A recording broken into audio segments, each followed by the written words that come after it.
Welcome to the Silver River Chairs channel. Today we're going to be working with Danish cord. This particular chair is a Moller number 79.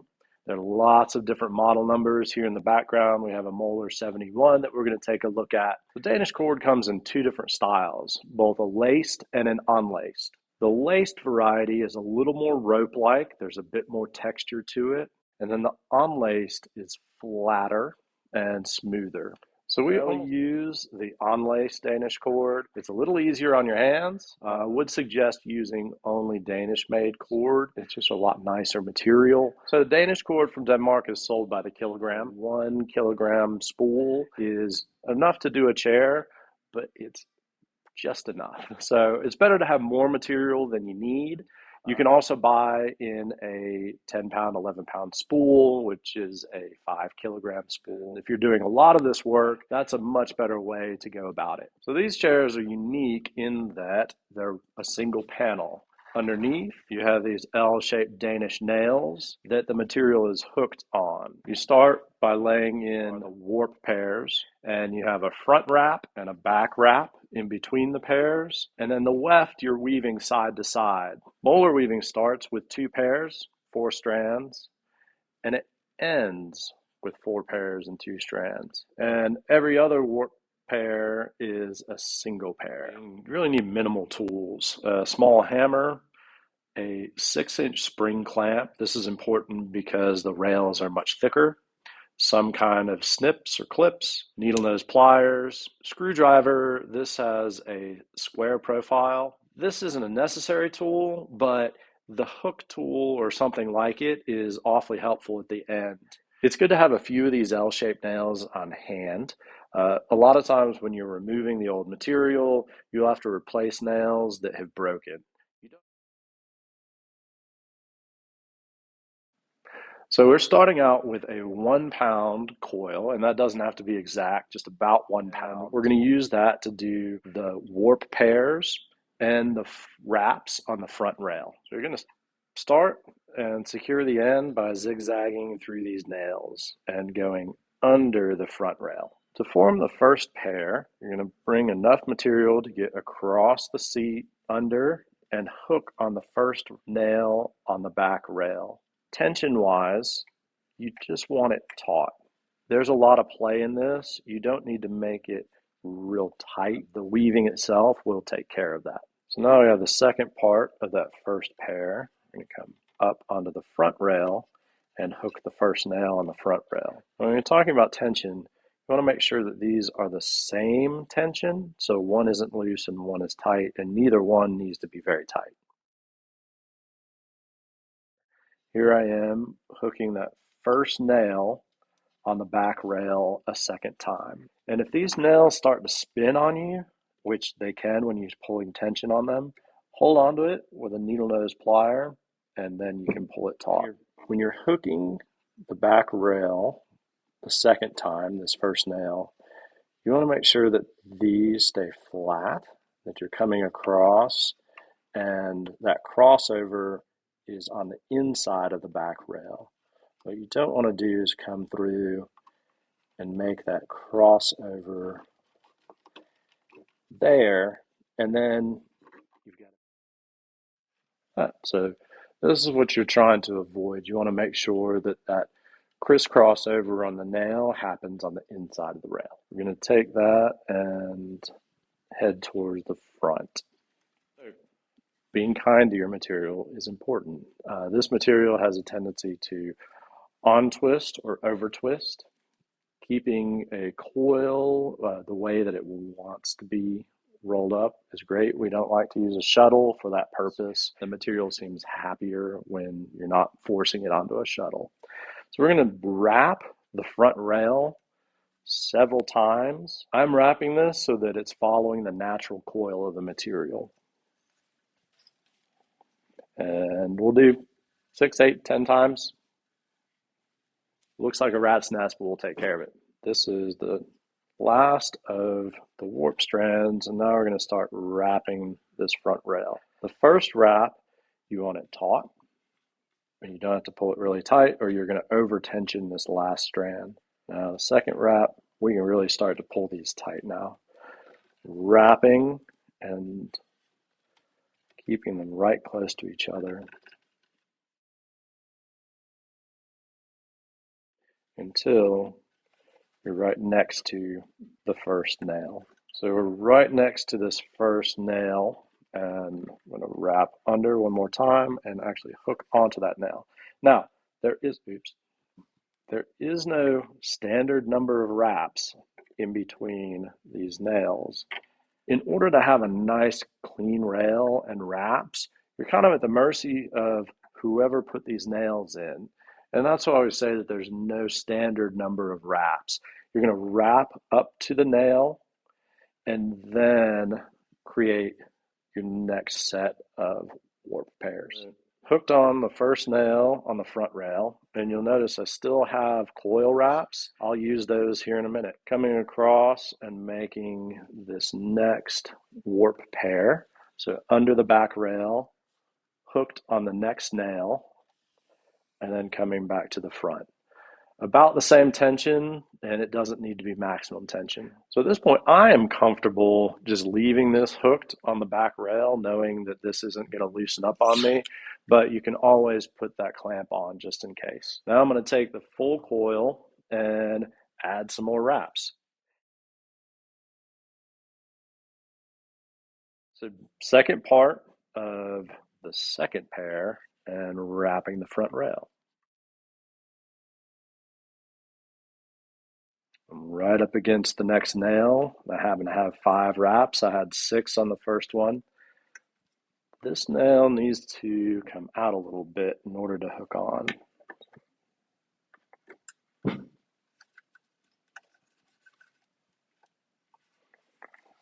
So I've hooked the nail on the front rail, and I'm going to compress these wraps. You don't want to compress too much on the top, or you'll buckle this pair and it'll bump up on the front rail.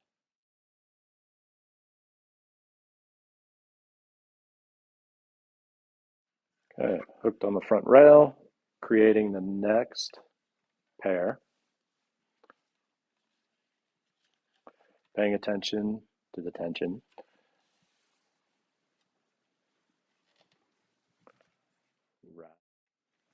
Wrapping until I get to the next nail.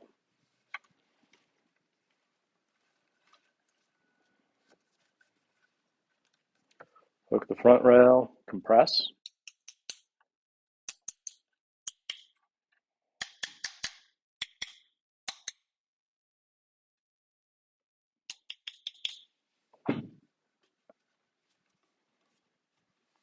Create the next pair and wrap the front rail. And this is the process that you're going to continue from left to right and adding loops to the front rail as needed. So wrapped and added pairs until I'm here at the second to the last nail. I'm going to add wraps in between here until there's just about space for 4 strands on the end.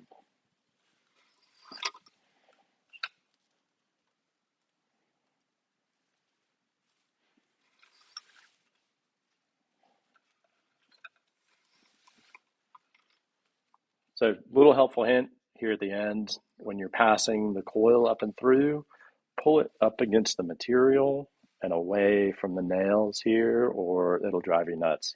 So I've just kind of guesstimated the number of wraps it's going to take. Tighten these down.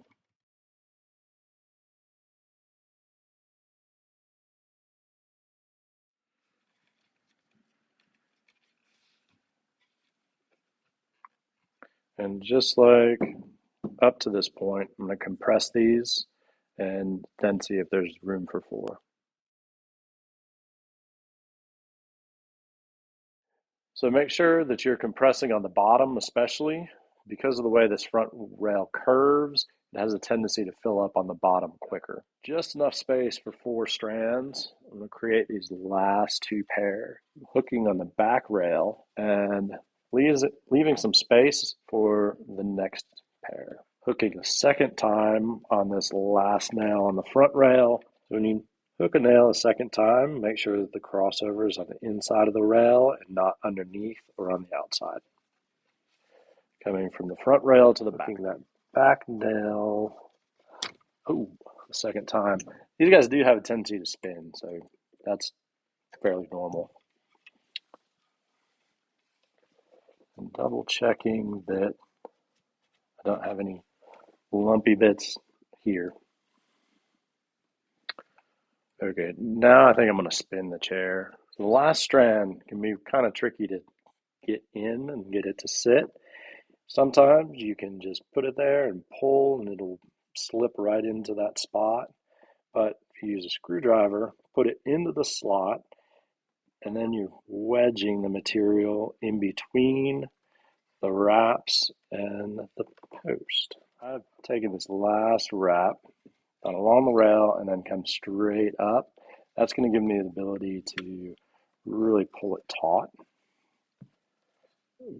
Screwdriver in between the post.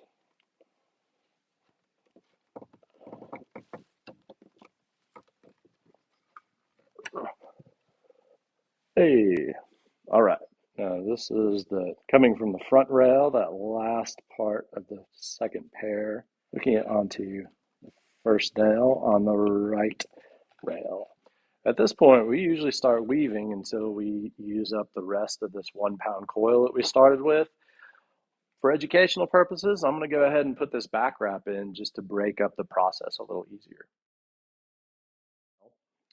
Coil up the material that you used on the front nicely. I've actually looped it through a couple of the nails underneath just as an insurance policy. Now I've pulled off 42 feet or 14 yards of material. I want to make sure that I've got enough. You can start and stop back here by hooking on nails and things like that, but it's just easier not to run out of material. So I'm starting the back wraps on the right hand side, coming over the rail and through these nails. With the zigzag, you want to make sure that you're going below this last nail. You might even want to pull it out a little bit to give yourself enough surface to hook onto. Wrapping the coil, and you're over the rail and up the middle. Anyone that's watched our rush videos is familiar with that mantra. And going in between the warp pairs. Unlike the front rail, I can't just do a bunch of wraps and let it sort itself out. These back wraps, there's usually 4 or 5 in between, so I'll put 4 in and see where that leaves us. Pushing these down on these wraps, you can pull them pretty taut.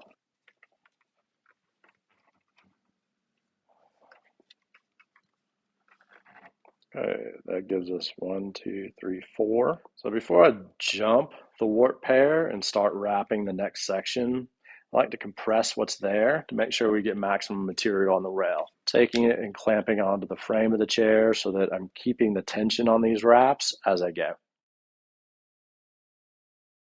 So similar to the front rail, you're at the mercy of whoever put the nails in. So when you jump across the nail, you don't want to wait too late and do anything like that. You want to make sure that everything is nice and clean and the jump across happens flush with the rail. I'm just going to continue this process wrapping the back rail. We wrap loosely, tighten, compress, jump the nail, continue wrapping until I get down here close to the end, and we'll talk about how to finish. So if you just compress on the back rail, it's going to push the wraps underneath the pairs.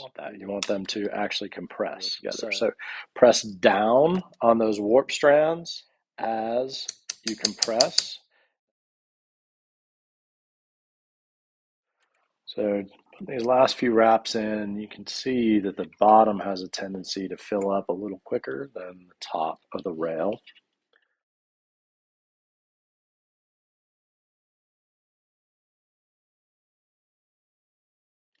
And we'll end just like we started with a zigzag through those nails.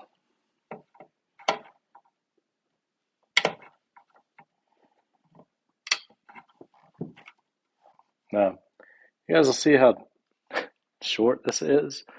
I added more length than I thought to it and still almost came up short. So better to err on the side of a little more material than you need. Sucks to waste material, but it's a lot less fun to come up short.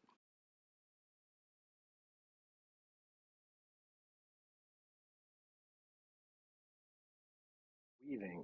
I've got this coil left over from the warp pairs and the front wrap, leaving it hooked on that first nail.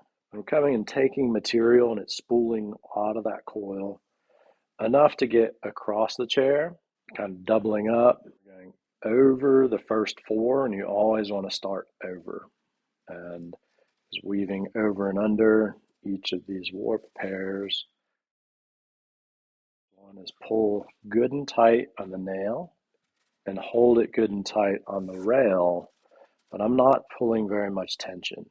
And I'm actually adding slack in, but this first pair that you're weaving in really wants to stay very straight, and you want it to be a little serpentine. Otherwise, all the rest of the pairs won't push up next to each other. I'm going to hook onto the first nail. So I'm taking under, hook on the first nail, and pull that very tight. Now coming back to the top, pulling the second part of the pair just taut and nudging it up against its partner.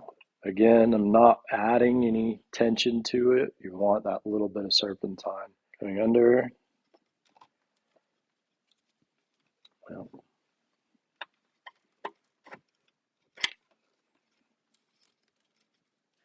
it's pretty tight in the corners. But I'm going to hook that first nail a second time.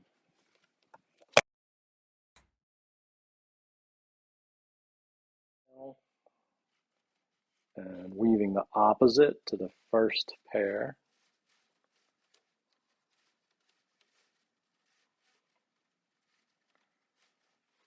Key here is pulling it tight and then letting go.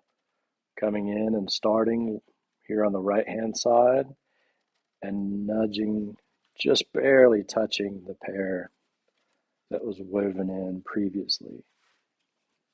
And you can see that amount of serpentine action, the up and down, is you don't want it to be really taut or they don't push next to each other. Decision as far as which nail to use, I'm looking straight down with the pattern compacted and I can still see the first nail, so I'm going to use it a second time. I'm holding tight on the rail,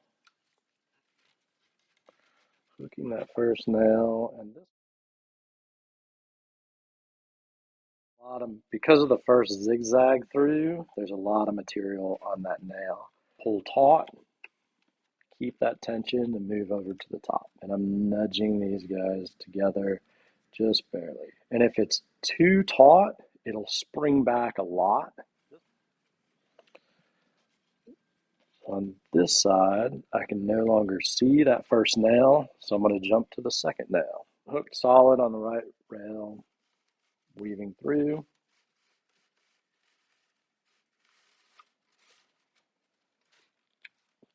Taut. Squish. I can't see the first nail anymore, so I'm jumping to the second.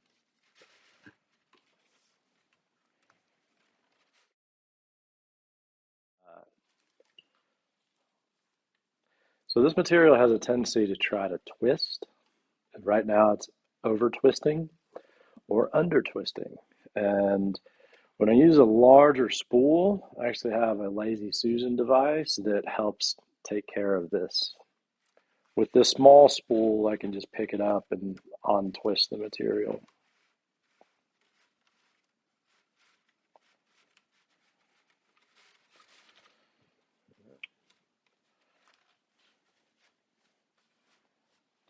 I'm just barely pushing the strands together. Hooking a second time on the second nail. After a few weft strands, you do want to compress on the rail top and around to the bottom.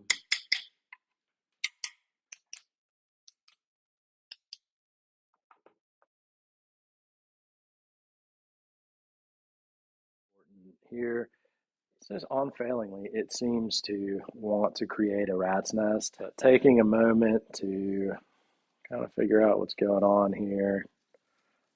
It's worth the time so that you're not continuing to make larger knots. This guy has been turned around a couple of times.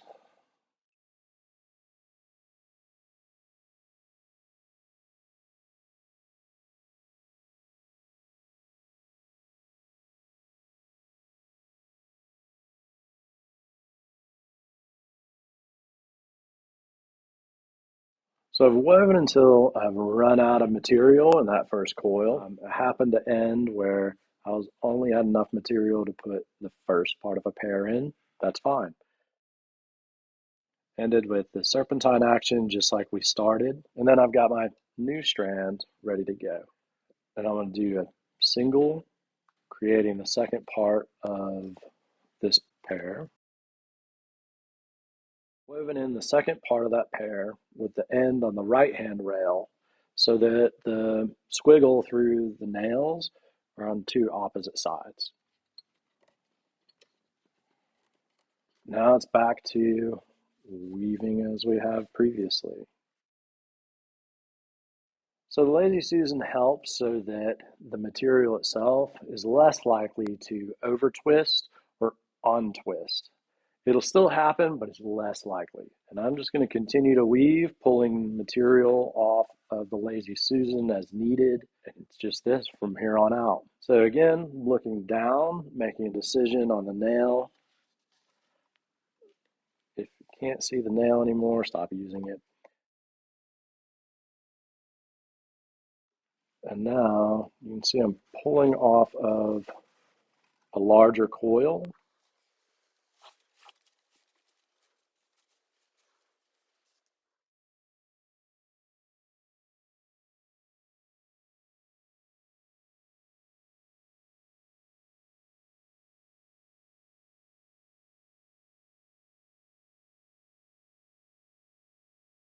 I'm getting pretty close to the end here. Make sure that the material on the rail is good and compressed. Then I can figure out about how much material I'm going to need to end. Instead of dealing with the whole big coil, I've pulled off enough material to get back and forth enough times to fill in this space, and then added some because I sure don't want to come up short. Once I got this good and compressed, I'm getting an idea of how much space is left, and then seeing how many strands it's going to take to fill that up. Looks like somewhere between 4 and 5 strands. I want to make sure I have 6, maybe even 8 strands across, just to make sure that I've got enough material, and it has to be pairs. So as you're weaving, sometimes the warp strands have a tendency to jog a little to the right or a little to the left. Now is a good time to come back and get those lined up so that they're fairly evenly spaced and so that the gaps on the back rail look clean. So it's especially evident in places like this. The material has pushed that way and created a gap on the rail. And that created a little bigger gap here than I wanted. So come back and adjust. The key is making sure that there's not big gaps on this back rail. So push these guys over. So here at the end, you're really going to fight for every strand. Pulling through, it's getting tight. So if you have it, one of these little hook tools can be very helpful. Not necessary. You can still go through with just your fingers.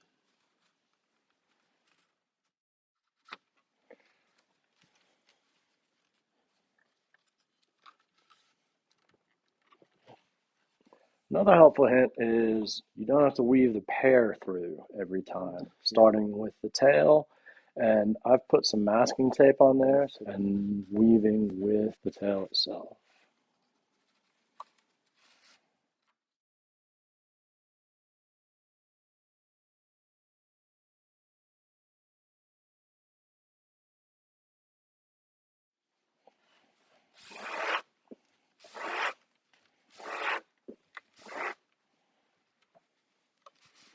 And again, you want to pull it taut, but not real tight.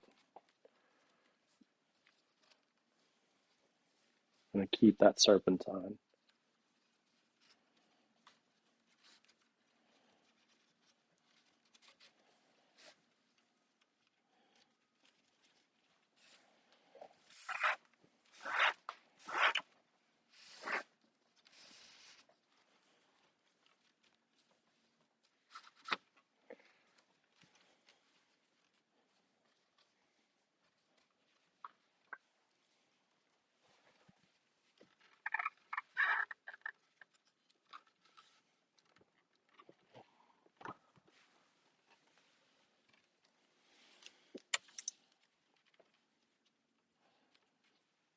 So with all the nails in the corner, it can be kind of a tight squeeze. I'm using a pair of needle nose pliers from underneath because my fingers are too big to make this happen anymore.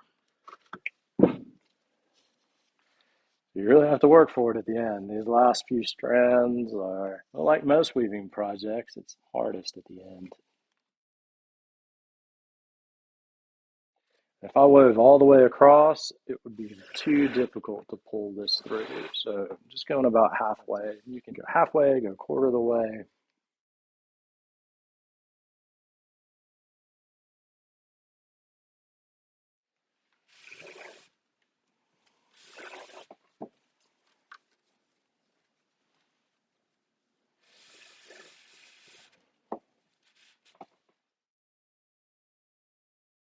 Okay, now it's decision time. Do I have room for another pair?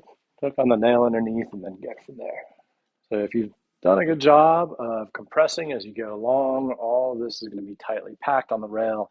Here at the end, in order to get another pair in, to make space for two more, that's just not happening. It is fairly normal because these guys slant backward to have a little bit more room on the bottom than the top. If you end up with that type action, just kind of scoot the bottoms over so it fills up that space. So here's the final strand, and we want to loop it through a couple of the nails, but I want to go under these wraps first, make sure it's good and secure. So I'm using a screwdriver to make some space. And there we go. So under that first set of wraps, make sure I'm not doubled up on the rail at all on this side. Force this material to go back behind here.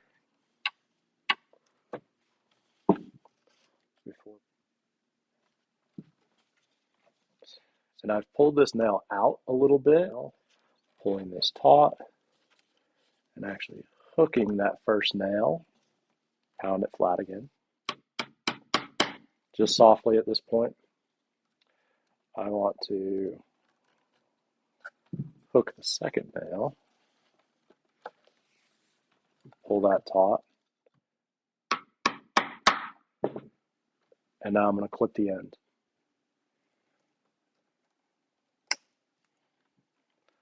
You don't have to cover the end, but that puts a smile on my face. Okay, next step is we've got all those L nails that we kind of inched out a little bit in order to make space for the material to loop onto them. Now we want to reseat all of them. So when we're about to pound all those nails in, I want to make sure that it's good and supported underneath. There's a lot going on in these joints, and I don't want to put undue stress on there. So I've got a nice yoga block underneath it. You can see that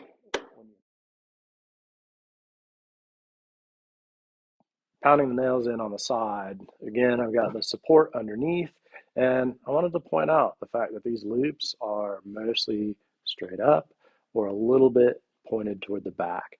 You don't have any extreme bends forward or backwards on there. You want to be very careful when you're hammering these in that you're hitting the nails and not smashing the material. In the corners, using a punch, even that's a little tricky.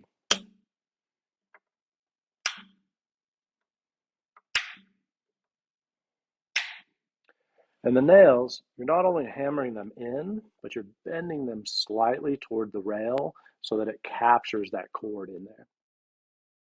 This is the time, if there's any final adjusting to do, you can tweak the pattern. Just know that it's eventually going to find its own equilibrium no matter what. I wanted to point out how nice and clean the rails are. Using this method, it ends up being nice and clean. I like that a lot.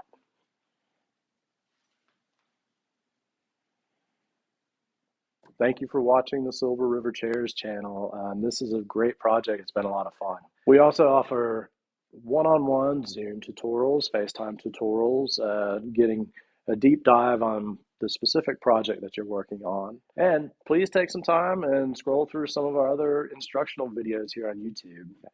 Thanks for watching.